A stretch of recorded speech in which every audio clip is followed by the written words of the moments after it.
In our first story here at Maternity Punch, we explored the anatomy of a single, powerful moment of mom guilt and the incredible power of repair that follows. If you haven't seen that story about finding strength in our mistakes, the link is in the description below. But that story raised a new question. What about the guilt that doesn't go away after the repair? What about the morning after? That's what I call the guilt hangover. It's when yesterday's mistake becomes today's ghost, haunting every ordinary moment. This is a story about that ghost. Her name was Clara, and her mistake, by all accounts, was small.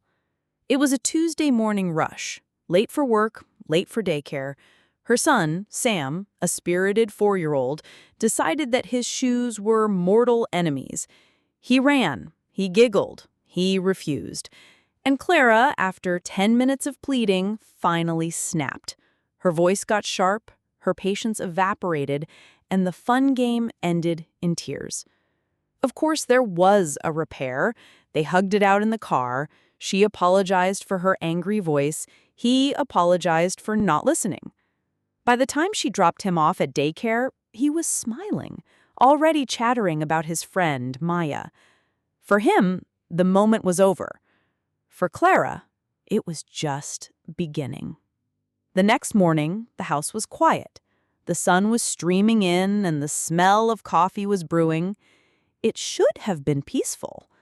But as she stood at the counter waiting for her mug to fill, the memory of her sharp voice replayed in her mind, uninvited. It was a vivid, high-definition replay of her worst moment from the day before. She could feel the phantom heat of anger in her cheeks. She could hear the echo of Sam's crying. The coffee tasted bitter. The sunlight felt accusatory. The guilt from yesterday hadn't just visited, it had moved in. It was a dull ache behind her ribs, a constant low-level hum of failure. At work, she stared at a spreadsheet, but the numbers wouldn't focus. Instead, she saw Sam's face, his lip trembling. She started to spiral. Did I scare him? A good mom wouldn't have yelled like that.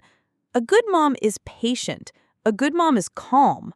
The inner critic, silent during the day's chaos, was now wide awake and merciless. During her lunch break, she scrolled through her phone. A fatal mistake. She saw a curated feed of perfection, a mom baking organic muffins with 2 smiling children, a mom patiently teaching her daughter to tie her shoes with a caption about savoring the small moments. Clara felt a wave of nausea. She wasn't savoring moments, she was screaming through them. She felt like a fraud. The guilt hangover doesn't just make you doubt the moment. It makes you doubt your entire identity as a mother. The drive to pick up Sam was the worst part.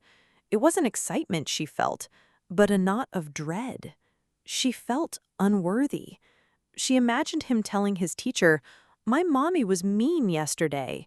She pictured a tiny, invisible wall between them, built by her impatience. The ghost of yesterday's mistake was sitting in the passenger seat, whispering that she had caused a damage she couldn't see. She walked up to his classroom, her heart heavy, preparing a smile that felt fake. The door opened and Sam saw her. His face exploded into a supernova of pure joy. He didn't hesitate.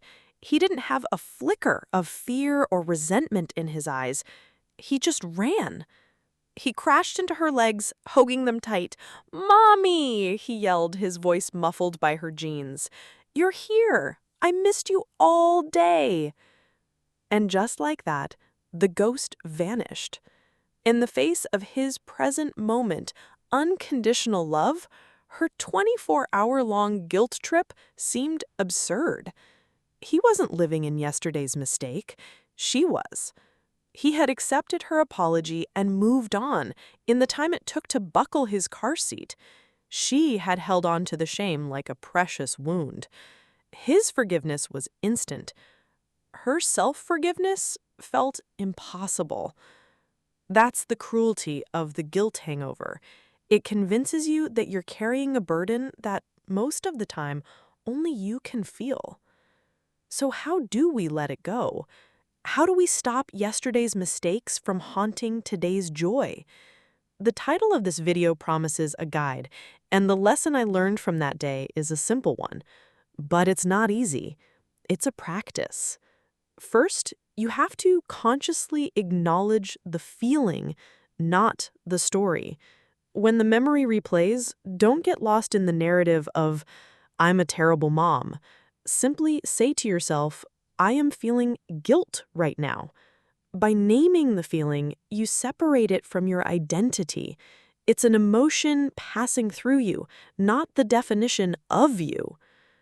Second, trust in the repair. When you apologize to your child, you are teaching them an incredible lesson in humility and love. You have to believe that their forgiveness is real. When they hug you back, when they smile 5 minutes later, you have to trust that the connection has been mended. Don't disrespect their capacity to forgive by refusing to forgive yourself.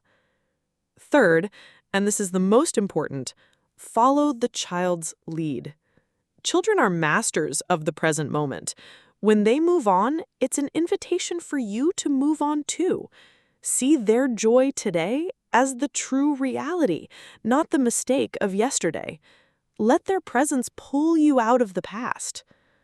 The guilt hangover thrives on the story we tell ourselves, a story of failure. But we can choose to tell a different one, a story that says, "I am not a perfect mom, but I am a real one. I am a mom who makes mistakes and a mom who loves enough to repair them. And that is more than good enough." What mistake has been haunting you? And how can you begin to let it go today? Let's talk about it in the comments. And if today's story about the lingering nature of guilt resonated with you, you can explore the story that started this conversation about the power of repairing our biggest mistakes by clicking the video on your screen right now. Let's let these ghosts go together.